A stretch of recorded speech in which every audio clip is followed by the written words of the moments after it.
नमस्ते दोस्तों, स्वागत है आपका ज्ञान की बात चैनल में, जहां कहानियां सिर्फ सुनाई नहीं जाती, महसूस भी करवाई जाती हैं। आज हम लेकर आए हैं नरसिंह अवतार की कथा। तो आइए बिना देरी किए शुरू करते हैं। समय का पहिया घूमता रहा। वराह अवतार के बाद ब्रह्मांड में कुछ समय तक संतुलन रहा, लेकिन अधर्म की जड़ें फिर पनपने लगी। हिरण्याक्ष का एक भाई था, हिरण्यकशिपु। उसका हृदय प्रतिशोध से जल रहा था। वह हर पल सोचता, मेरे भाई को विष्णु ने मारा, मैं विष्णु और उनके भक्तों का नामो निशान मिटा दूंगा।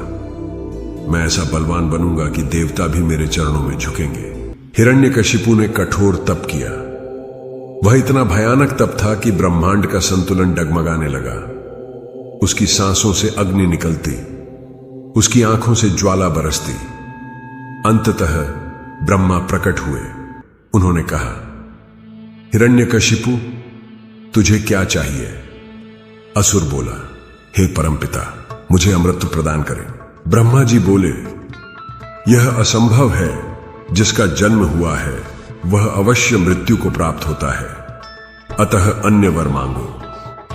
तब हिरण्यकशिपु दिमाग लगाते हुए विचित्र वर मांगते हुए बोला, न कोई देव मुझे मार सके, न असुर, न मानव, न दिन में, न रात में, न अंदर, न बाहर, न अस्त्र से, न शस्त्र से, न भूमि पर, न आकाश में मुझे कोई मार सके। ब्रह्मा ने मुस्कुराकर वरदान दे दिया। तथास्तु। हिरण्यकशिपु की आंखों में अब घमंड की आग जलने लगी। वह चिल्लाया, अब कौन मुझे रोकेगा? मैं हूं अमर, मैं ही हूं देवताओं का स्वामी। वरदान मिलने के बाद उसने पृथ्वी जीती, फिर स्वर्ग पर आक्रमण किया। देवता डर कर छिप गए। स्वर्ग, पृथ्वी और पाताल, हर जगह उसका नाम गूंजने लगा।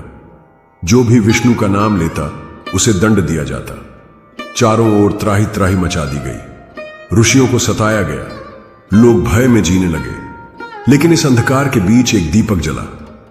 वह दीपक था प्रहलाद। प्रहलाद हिरण्यकशिपु का पुत्र था, लेकिन पिता का स्वभाव उसके भीतर नहीं आया। उसके हृदय में केवल विष्णु के प्रति भक्ति थी। वह बार बार कहता, पिताजी, विष्णु ही सृष्टि के स्वामी हैं। आपका बल बड़ा है, लेकिन विष्णु की शक्ति अनंत है। हिरण्यकशिपु की आंखें लाल हो जाती। वह गरजता, अरे मूर्ख, क्या तू अपने पिता को छोड़कर किसी अदृश्य विष्णु की पूजा करेगा? मैं ही हूं ईश्वर, मैं ही हूं शक्ति। तेरा विष्णु कहीं नहीं है। लेकिन प्रहलाद शांत स्वर में कहता, पिताजी, विष्णु सर्वत्र हैं। हवा में, अग्नि में, जल में, हर कण में वही हैं। हिरण्यकशिपु अब उन्मत्त हो चुका था। उसने प्रहलाद को कई बार मारने की कोशिश की। सैनिकों द्वारा उसे ऊंचे पर्वत से गिराया, लेकिन भगवान ने उसे थाम लिया। फिर विष पिलाया, लेकिन विष भी अमृत बन गया। कभी हाथियों के बीच छोड़ा तो हाथी भी बाजू से निकल जाते। कभी जहरीले सांपों से भरे तहखाने में रखा, लेकिन सांप भी उसे काटते नहीं। फिर होलिका के साथ चिता में बिठाया तो होलिका जल गई, लेकिन प्रहलाद को कुछ नहीं हुआ। लेकिन हर बार प्रहलाद भगवान विष्णु का नाम लेता और सुरक्षित बच निकलता। लोग विस्मित हो जाते, ये बालक कोई साधारण नहीं है, इसे स्वयं नारायण बचा रहे हैं। हिरण्यकशिपु का क्रोध अब असहनीय हो गया। उसने गरजते हुए कहा, अगर तेरा विष्णु सर्वत्र है तो क्या वह इस स्तंभ में भी है? प्रहलाद हाथ जोड़कर बोला, हां पिताजी, विष्णु जी तो हर जगह हैं, इस स्तंभ में भी। हिरण्यकशिपु ने अपनी गदा उठाई और उस स्तंभ पर प्रहार किया। उसमें से एक अद्भुत, भयानक, असह्य गर्जना गूंजी और स्तंभ फटा तो उसमें से प्रकट हुए भगवान नरसिंह, जो नारायण का अद्भुत अवतार था।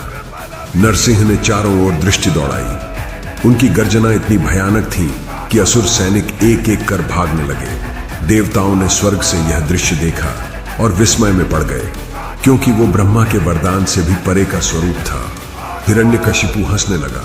उसकी हंसी पागलपन से भरी थी। वह बोला, तो ये है तेरा विष्णु, एक विकृत रूप। देखता हूं इसका साहस कितना है। उसने भगवान नरसिंह पर वार किया। लेकिन श्री नरसिंह अपनी जगह से जरा भी विचलित नहीं हुए, मानो वह कोई वज्र का पहाड़ हो। असुर कभी गदा प्रहार करने जाता लेकिन गिर जाता, कभी खड्ग का प्रहार करता तो कभी तलवार से, लेकिन हर बार वह असफल हुआ। वह बार बार गिरता और फिर उठकर प्रहार करने का प्रयास करता। अंततः वह थक गया।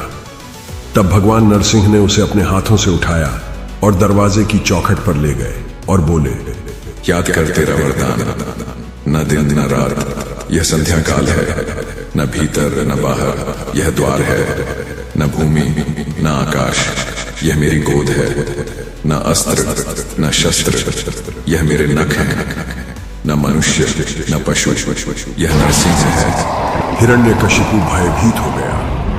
भगवान नरसिंह ने अपने विशाल नखों से हिरण्यकशिपु का सीना चीर डाला। असुर राज की चीख से महल कांप उठा। देवताओं ने जयकार किया। हर्षित होकर भगवान नरसिंह की स्तुति करने लगे। भगवान नरसिंह की जय हो, भगवान नरसिंह की जय हो।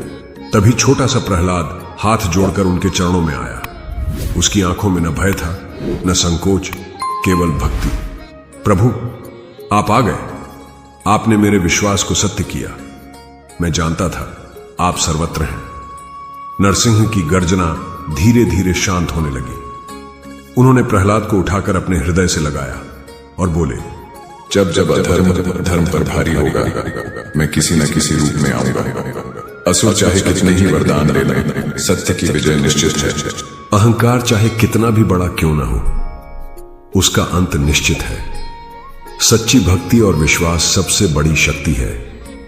ईश्वर सर्वत्र है, हर कण, हर श्वास में। तो दोस्तों, कैसी लगी आपको आज की कहानी? अगर पसंद आई हो तो कृपया वीडियो को लाइक करें और कमेंट में अपनी राय जरूर लिखें। अभी तक आपने हमारी चैनल को सब्सक्राइब नहीं किया तो कर लीजिए, ताकि आने वाली हर वीडियो आपको मिलती रहे। नमस्कार, धन्यवाद।